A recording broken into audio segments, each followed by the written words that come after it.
میں یہاں کا پہلا محقق ہوں بلتستان کا۔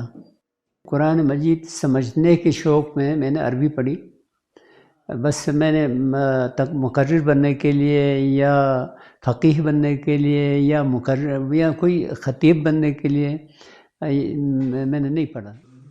جب میں نے اپنے آپ کو اس منزل پہ پایا کہ جب آپ تفسیر اور ترجموں کا لغات القرآن کا آپ مطالعہ کر سکتے ہیں، تو پھر میں نے 1973 سے میں نے یہ مطالعہ شروع کیا، اور تفاسیر کے پڑھنے کے بعد پھر میرے ذہن میں آیا کہ جی اس کا بہترین سمجھنے کا طریقہ، قرآن مجید سمجھنے کا بہترین طریقہ یہ ہے کہ اس کا ترجمہ کیا جائے، کیونکہ ترجمہ کرتے ہوئے آپ کو ایسے ایسے گوشوں تک پہنچنا پڑتا ہے جو عام مطالعے میں آپ پہنچ نہیں پاتے ہیں۔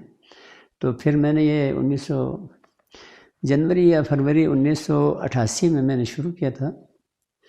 12 مئی 1992 کو یہ ترجمہ مکمل ہو گیا۔ پھر 3 سال میں نے اس پہ نظر ثانی کیا، پھر آخر میں 1995 میں یہ شائع ہو گیا۔ پہلے میں نے بلتستان کی جنگ آزادی 1948، وہ میں نے اس پہ تحقیق کی 5 سال، اور وہ شائع ہوا 1984 میں۔ میں نے بلتی زبان کا پرانا قدیم رسم الخط بھی دریافت کیا۔